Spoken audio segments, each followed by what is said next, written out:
Welcome back to our Sar Podcastic, Sarcastic Podcastic, I don't know what we're calling it now. Today we are going to be reading some of our embarrassing childhood novels that were supposed to be novels but are actually just short stories. Anyway, Lydia's starting us off with reading one of Vanessa's stories. So take it away. Vanessa, is there anything you would like to say for yourself? Like, what age were you I was when you 8. wrote this? Okay. You were 8. I was 8. I had just turned 8. I started this in the parking lot of a eye doctor. That was a lot of information. Yeah. It wasn't Okay. really necessary, but So- I just wanted to let you know I was 8. We're starting at chapter 1 and just reading until it makes sense to stop, I guess. Yeah. You see, the chapter has a title. I will get there. I haven't Yep. started it yet. Yep. Chapter 1 Travels across the sea. The family sets sail. 10-year-old Grace Jones combed her hair and put away her brush. "Grace! I'm coming, Laura," she said to her 5-year-old sister. She came out to find her Aunt Mary and Uncle Jim standing on the beach talking to her parents. "Aunt Mary, I'm so glad to see you," she said. "Hello, Grace, I have a surprise for you," Aunt Mary said. "Who's that?" Grace asked. "That's the surprise." She literally kept it a secret that she had a cousin. You're supposed to be not talking while I'm reading. Let me get into character. Then we can discuss this. "That's the surprise. I brought your cousin Valerie." Was that the same person? You totally wrote it with 2 different lines of quotations. "I have a cousin?" she asked. "Yes, you do," Aunt Mary replied. "Hi, Valerie. Do you want me to show you around the island?" Grace asked.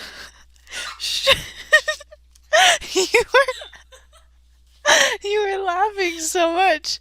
You need to stop. Are you muted? Okay. Oh, man. Wait, but it gets really a lot better. Yeah. I don't know if you're gonna get to this part, so we might as well just keep going and I'll the explain. more you laugh. I'm sorry. Shh. Okay. All right.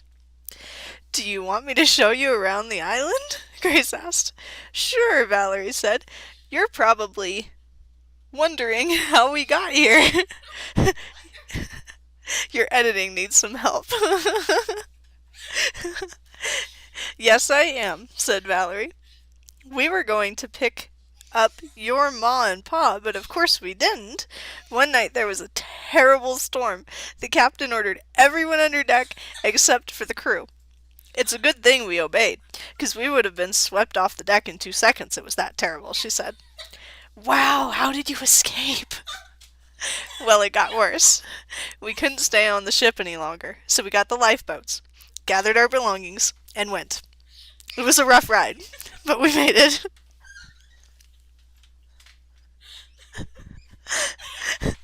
The storm went on for days after we got to land, and as you can see, we lived through that too, she explained.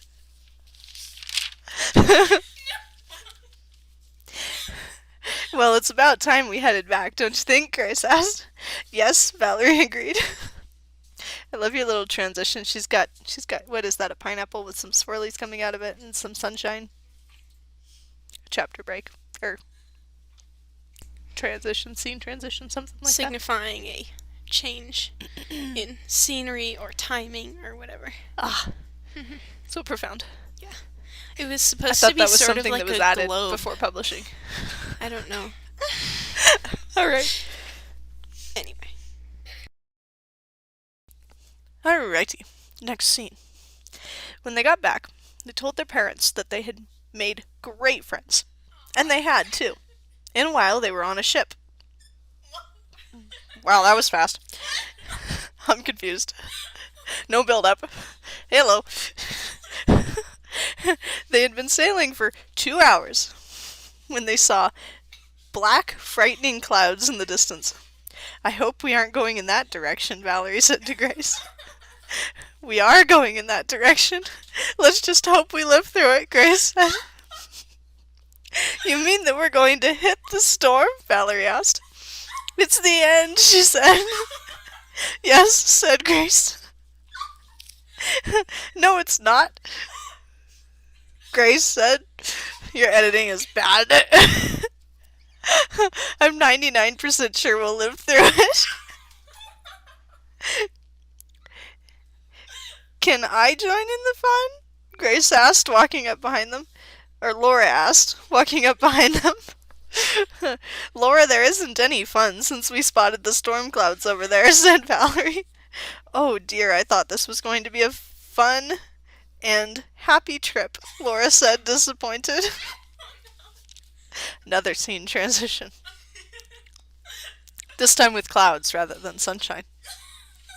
And a ship that's like all scribbled out. Scary. The storm hit late that night. Grace and Valerie couldn't sleep, but Laura fell asleep before the storm hit. Grace tried T-R-Y-E-D, to fall asleep, but the storm was too much noise. Finally, she gave up. She walked through the hall to Valerie's cabin. Grace opened the door to find Valerie sitting on her bunk. "I'm sorry if I disturbed you, Valerie, but I just couldn't get to sleep," Grace said. "It's the same thing with me. I was just about to go to your cabin," Valerie said, irritated. "What do you want to do?" Grace asked. "I think we should take turns telling stories," Valerie said. "Sure, that sounds like fun," Grace said. "Once upon a time," Grace began, "a princess named Amy was taken captive by a pirate. The only things she had were a book, a pencil, and paper. Look!" She was interrupted rudely by Valerie. There, on the floor, was a puddle. "Oh no! The water's leaking through," Grace said. She ran as fast as she could in the rocking ship to Laura's cabin. Opening the door and slamming it, she said, "Go to Ma's cabin and wake her up, 'cause water's leaking through the floor." Laura ran past Grace, screaming, "Ma! Ma! Ma!" She disappeared into Ma's cabin and came out with her. "What's wrong?" she asked. "I gave up trying to go to sleep, so I went to Valerie's cabin, and there was a puddle on the floor," Grace said. So that's chapter 1. Should we continue? I think that's all that's necessary. All that you need to know is... Yeah. All that...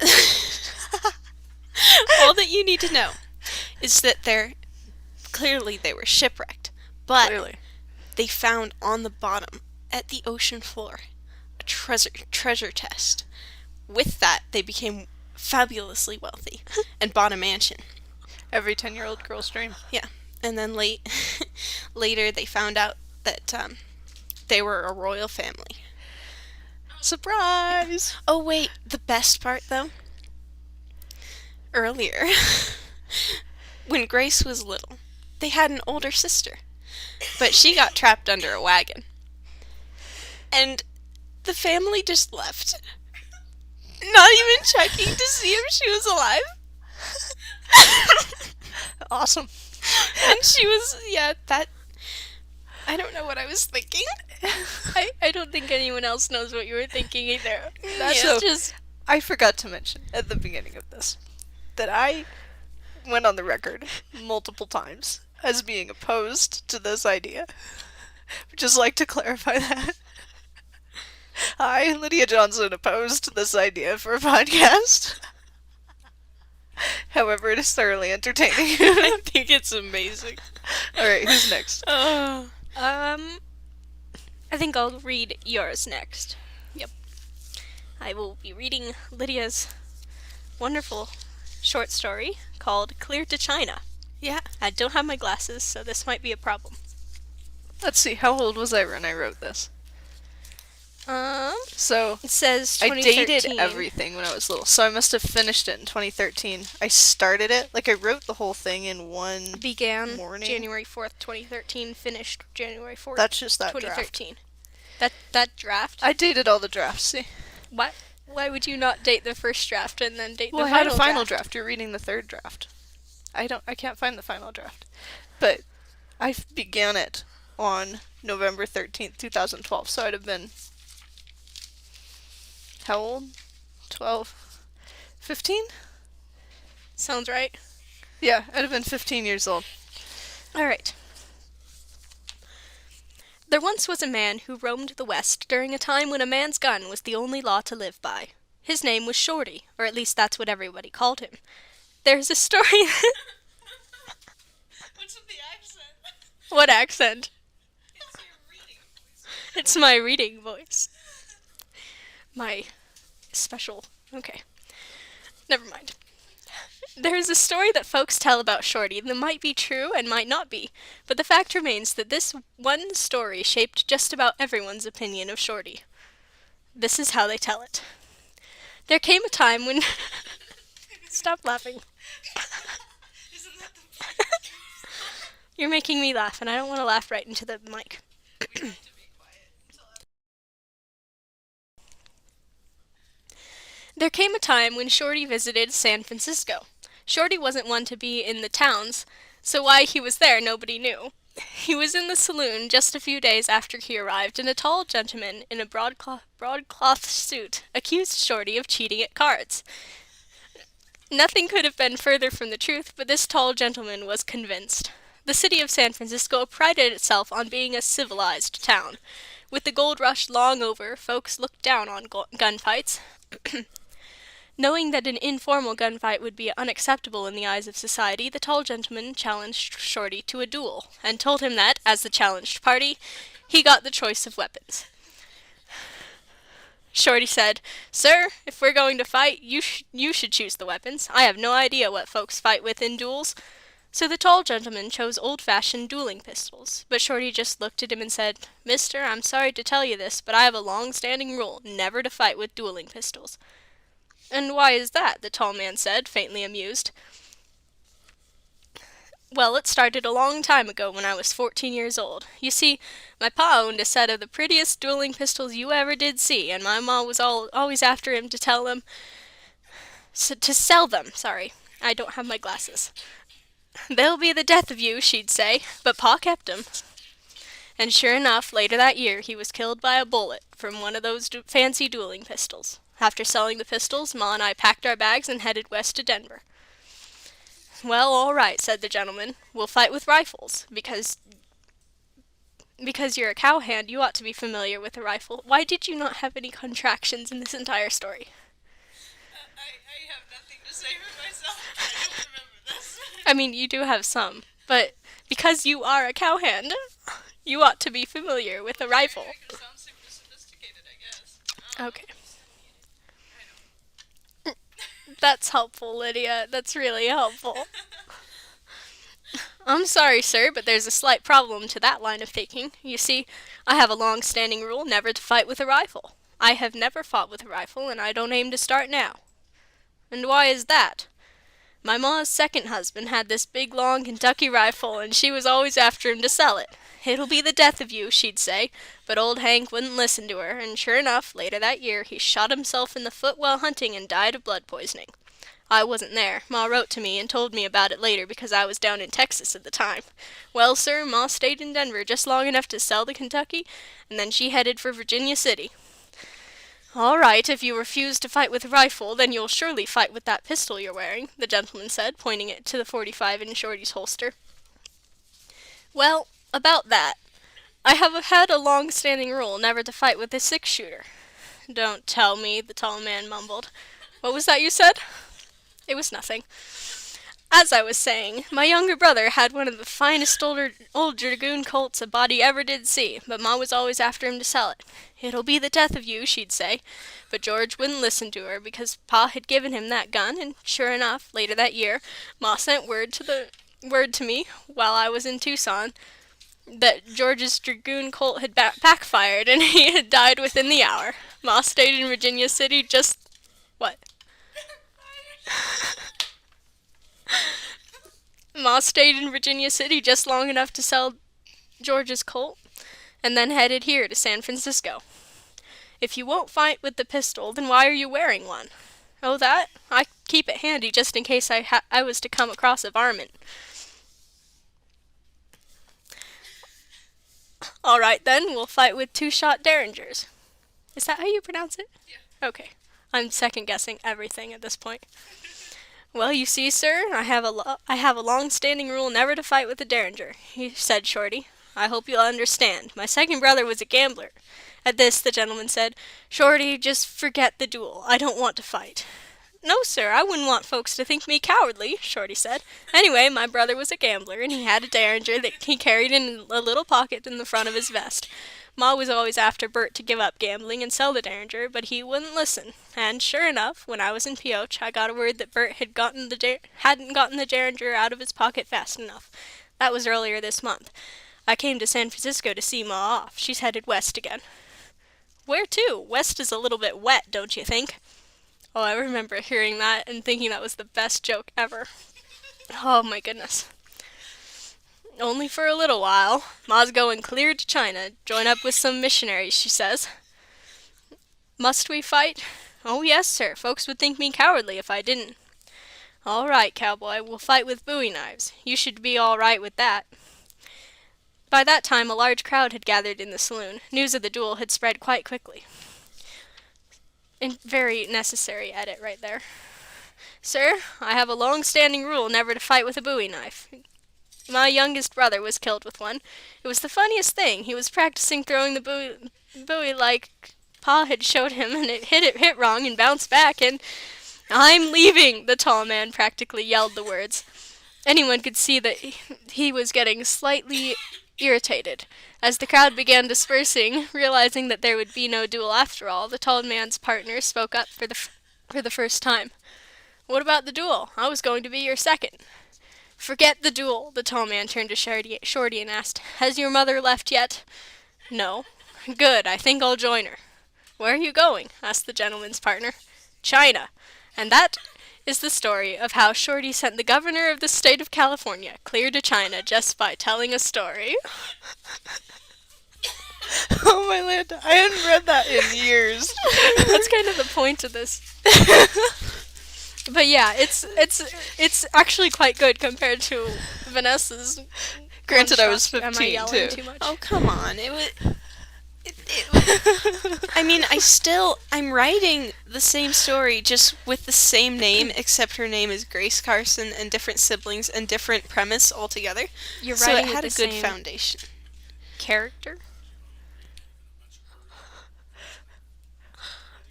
Oh no. Oh, let's see what's this. Oh, a lovely card that Dad just gave me from in the depths of his Bible. Dear Dad, I love you very much. I hope you have a wonderful Father's Day. I hope you like you present. Then again, have a great day. If you haven't noticed, I have the same outfit as I had on yesterday. Love, Lydia. And the front just says happy. Not happy Father's Day, just happy.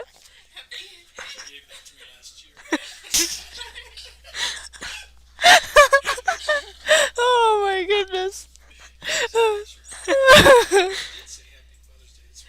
Okay. Oh, okay.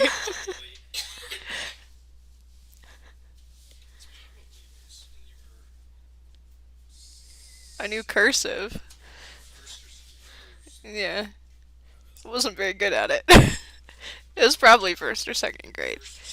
Yeah. Probably second. That's entertaining. Alright, who's next? Cassie's story. Oh my Oh, goodness, boy. this one's Yeah. bad. This one, Nice. oh my goodness. Okay, I tried how to old rework were it. you when you wrote this? We might want to segue into that notebook. 10? 10-ish, I want to say? I would say I don't you were know. 10, because you started this story in that same notebook, the same day, and you moved it to here. Yes. Yes, So- because I... With a different name, but the same storyline. Yeah, it was bad. Oh, I love it. Okay, well, we're gonna see what we can get out of this, but I love the one in the sparkly blue notebook. Okay. Melissa Benson watched as the waves lapped at the shore. She loved the ocean. She always had and probably always would. But, comma, even as even as the waves sparkled in the early May sun, she couldn't help feeling nervous. She was setting sail. What's with the setting sail? From America to visit her Aunt Beth, who had moved to England after she had married Uncle Jackson. Melissa was to travel alone to a seaport. From there, she would ride horseback to meet the train bound for London. While she was there, she would attend her older cousin's wedding. A tap on her shoulder interrupted her thoughts. Miss, you'd better board the ship. They're gonna pull the ramp up soon, the boy said. She nodded, and still in a daze, walked up the board ramp. When the boy reached her cabin with Melissa's luggage, she gave him a coin to dismiss him. Then she walked to one of the small bunks and sat down. She sighed as she thought of her cousin Sarah. It used to be Claire, but it was crossed out. And Sarah was written there. That's because I had a soccer teammate named Claire, and I didn't want to think. Yeah, I changed the name. Very important. Probably shouldn't have taken a drink on while my thing was still on volume. Okay. Anyway, back to Sarah. Her mood quickly changed as she thought of Sarah's first on your own baking day. When Melissa had walked into the kitchen that day, she almost passed out. Your tenses are weird. Okay. It was a mess! The smell of burnt bread and cookies was so strong that she had to run back outside to lose her breakfast. Oh. She braced herself for the trip back through the kitchen. When she went back, however, she couldn't hold her breath, but started laughing. There stood Sarah, covered in flour, trying desperately to save a charred loaf of bread from the heat of the oven. Melissa had volunteered to help clean up, so dinner hadn't been a disaster after all. I still don't understand how it's acceptable to jump from past to past perfect and back again. A touch on her shoulder. 10. What? I was 10. Okay, sorry. A touch on her shoulder made her jump. That's happened twice. When she turned around, there stood a girl about her age. Can I get your name? It appears that we will be sharing this cabin. Oh, my name is Melissa Benson. It's a pleasure to meet you. My name is Amelia Black. Everyone calls me Amy, though. Are you traveling alone, Amy? Yes, my... That's the information you give out to random strangers. Yes, my friend in London is getting married, so I thought I would visit her. My cousin is getting married too, Melissa said. What's your friend's name? Sarah, Amy said hesitantly. That's my cousin's name. I wonder how many Sarahs One there more are question. in London. Who's she marrying?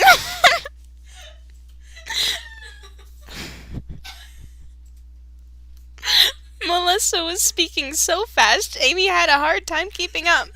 Mark Withers. That's it. We're going to the same wedding. Why are you so excited? My friend is just your cousin. What's so spectacular about that? 'Cause I think we'll be good friends. Just what I was before thinking. this trip is over.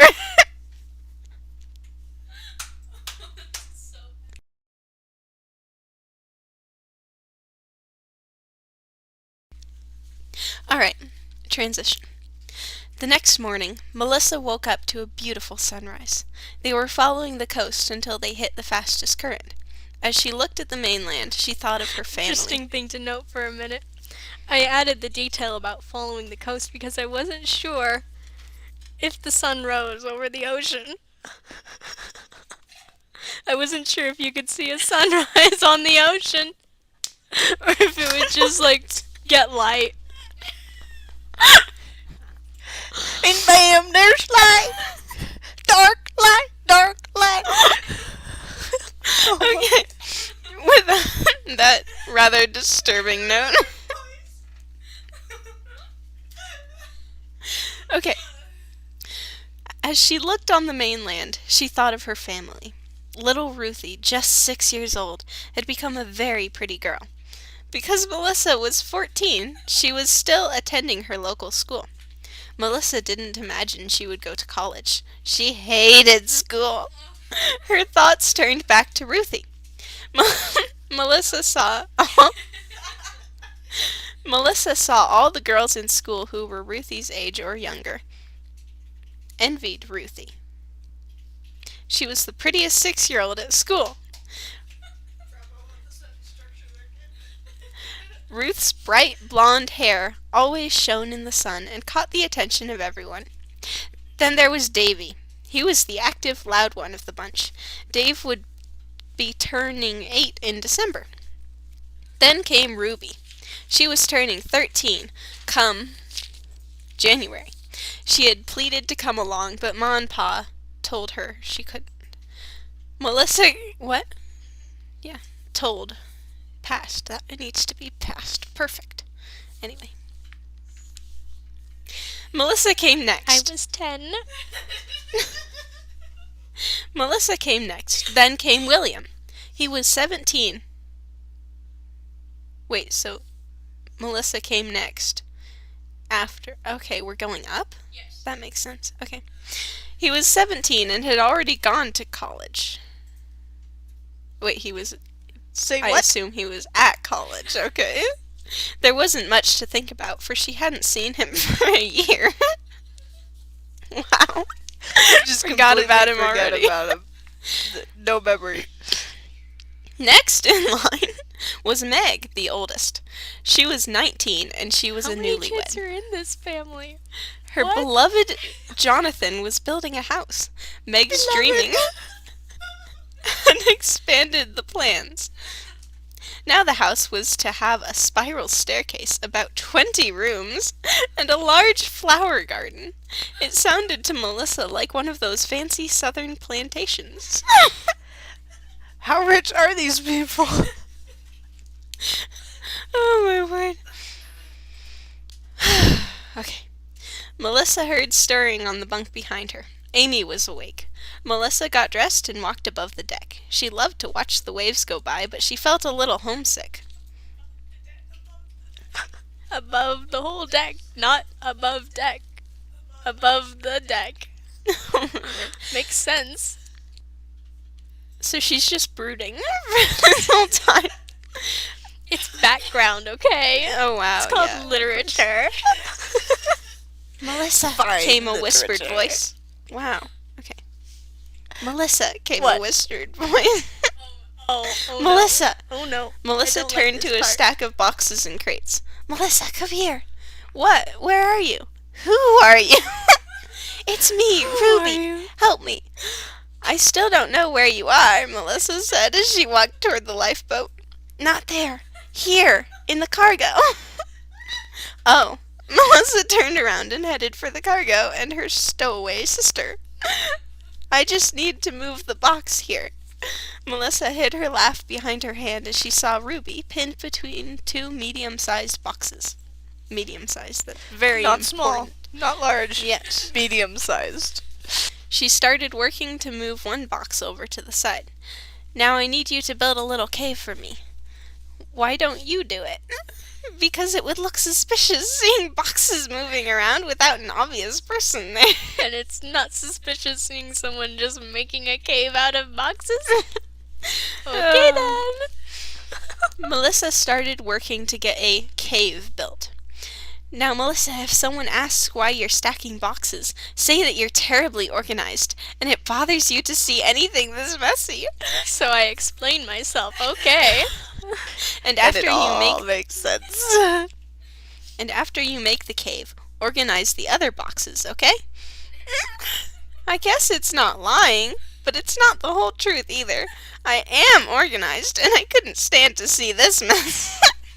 And organizing all the other boxes makes up for the lying.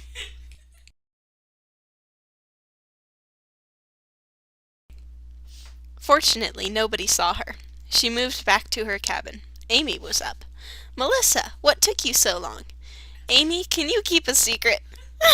"Sure." I was organizing boxes. "My little sister stowed away," Melissa said quickly. "She wanted to come with me, but Pa said she couldn't." "Why would she stow away when she could just buy a ticket?" "She likes adventure and danger." "When Ma and Pa find out," the sentence trailed off. Then comes the danger. "Don't worry, we can tell the captain and he'll turn around and go home." Sure you will. Of course he will. "No. What's wrong with that plan?" "It would kill her. She's already had enough disappointments with Ma and Pa telling her she couldn't come. If we send her back now, she'll never forgive me." Makes So sense. devastating. Oh my goodness. "We should at least tell..." "No, we can't tell anybody. We have to keep it a secret," which is why you told her. "We need a good place to hide her, some food, and some fresh water. And a blanket. The nights are colder now." "It wouldn't hurt." "You need to promise not to tell anybody. I know you feel bad about knowing there's a stowaway on board and not alerting the captain." "I do too, but we can't give away her secret."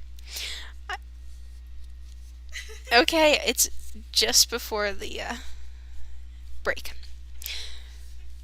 "I promise not to tell anyone," Amy said in a reluctant voice. She tossed her red braid over her shoulder in either anger or disgust. "Don't know Because which." those are so different. "Good. Now we need to get a blanket and we need to look for a good hiding spot." Alright, so I'm what not do we sure what think of this? That was so bad. That was horrible. Oh my We didn't word. really stop after each one to talk about them too No. much. No. But we could round it off with one of my journal entries. How long are your journal entries? There are short ones and there are long ones. Pick a short one. So, we're thinking we might do a part 2.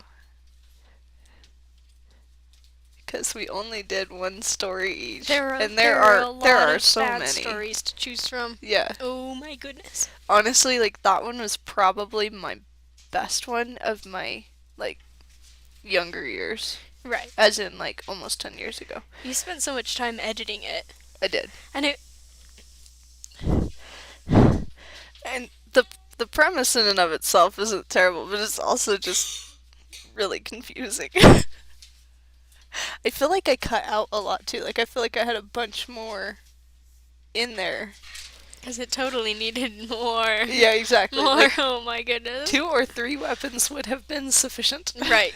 You would have got the point across. Oh.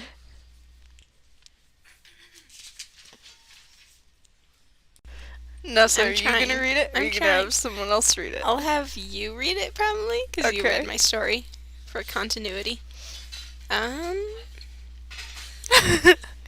Because there's so much continuity here.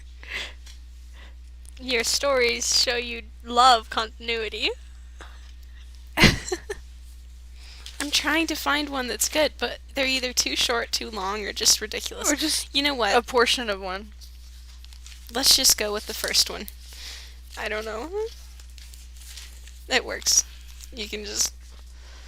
Okay. October. O-R. Nice. 12th, 2012. Friday. Day 1. Today is the day after Dad, Lydia, and Caleb got back from hunting for 1.5 weeks. Mhm. We took the day off of school because we had to unpack the truck. The tent is drying from the rain they had, and we'll sleep in it tonight. We were strange children. I remember that. I do. Was this down in... This would have been Turlock, huh? Mm-mm. No? No, this was on the property. We set it up in the parking lot. Our parking lot. Oh, yeah. Yeah, I remember that. Okay. And then Vanessa ditched me because she was afraid of the dark, so Mom came and slept with me in the tent. Did you guys? Yeah, Was I I remember that. involved or no? I don't think you I were. probably wasn't. I just left it in for a week and a half. Yeah, I don't know. Okay. I'm so glad we don't have school today. Lydia and Caleb are going to watch Cars 2 for the first time. We got it on Saturday. We also got a strawberry shortcake movie. We got tons of cloths. And I got a new purse. Oh, nice. Open parentheses. Skipping ahead. Close parentheses. It's almost time for Cars 2. Cassie is doing her PlayStation turn. Yes, Lydia, look at the day. It's Friday. You and Cassie had PlayStation You said turns that we had on them on Monday Tuesday. and Friday. No. I said I would never forget my own Calm yourself, PlayStation turn. Iago. Okay, keep going. I think it's important to note that scribbled out, so earlier after not having school, scribbled out is I don't like school at all. And then right now, after the PlayStation turn, is scribbled out, this is the best day I've ever had in my whole life. Did you scribble that out because you got a better one later on? Is that don't what happened? Okay. Lydia got a 3x3 on Tuesday night. Pastor got his buck on Sunday morning. And Autumn got her buck on Wednesday, I think. Ooh. Luke took a dough the day before Lydia got her buck. It was good for Uncle Chet to go home early because he wasn't feeling good. That's completely necessary information. We have a movie about hunting. It's mostly about Autumn. You misspelled Lidkey so bad. Oh my word. Lidcey. All of these, except for Seagraves, are misspelled. I know. Unless you count the capitalization Yeah. issue, whether you do that or not. Lidkey is misspelled Mr. Merriman, Mariman. Pastor Jordan, and Mr. Seagraves. I remember that. We have that somewhere still. Mr. Seagraves made that up. It's 1 hour and 5 minutes long. Skipping ahead again. We finished Cars 2 half an hour ago, and now we are getting ready to sleep in the tent. That's the best. Very necessary entry. That's why I didn't do journaling. Like, all this stuff, it's so mundane. But the problem, it's Why? memories, though. Now I remember. That's that true. day See, I so much remember better. that hunting trip now. That was an epic hunting trip. That was the one where you We had virtually the entire church up on destroyed top of the mountain. rocks with rocks Yes. up on the top of the Yeah. mountain. That was Yeah. crazy. But yeah. Oh, I love my writing style. I feel like I journaled when I was little, maybe. Kind of like that. I never journaled. I like to think I journal, but I don't. I have like one entry every 2 years or so. It's not consistent. Yeah. It's a good thing I have like a year. I have like fill in the dot for a year on my journal. And it's like, yeah, that's a good thing. Otherwise, I'd be terribly lost. So I think we'll probably do a part 2. Yeah, this podcast Yeah. has Yeah. already gone We could really probably even do a part 3, honestly. Yeah. So I'm sure hopefully we can this is find- intriguing. Yeah. Because we're doing more of It's it. entertaining for us. So, Yeah. yeah. So these stories, we intentionally didn't read through them so we could be reacting to them. Right? So mine definitely only get worse from here. Like that was the pinnacle. That was the peak. She was too scared to do her worst one in front of us. Worst one. Your Which worst. one was that? Any stories that were worse than that. That was the only one you said you were acceptable with reading on the podcast. Really? Yeah. When did I say that? It might have been late at night. That may have been sometime, ages so- ago. Yeah. I warmed up to the idea a little bit last night. So, anyway. I think we can close this out. Look for part 2 of this nonsense later. Yeah. I was trying to find my other stories, but I don't know where my notebooks are. I think I put them all in my bin. Which is kind of sad, because I have other gems that I don't have access to anymore. I have a bunch of stuff on that computer from early, like my early drafts of the one I'm rewriting now. Almost I- none of my stuff I is got like typed. 70 pages into it and totally scrapped the whole idea because it was bad. Also, tell us, is this a homeschool thing? Like, do other kids write stories? Because I wrote maybe one story with a bunch of friends when I was going to school. I remember Outside of finding that, all of these The are... Three Princesses, episode 1, with nothing afterward, just The Three Princesses, feel like- episode 1. Yeah, That I'm was from very your curious. school I days. think so.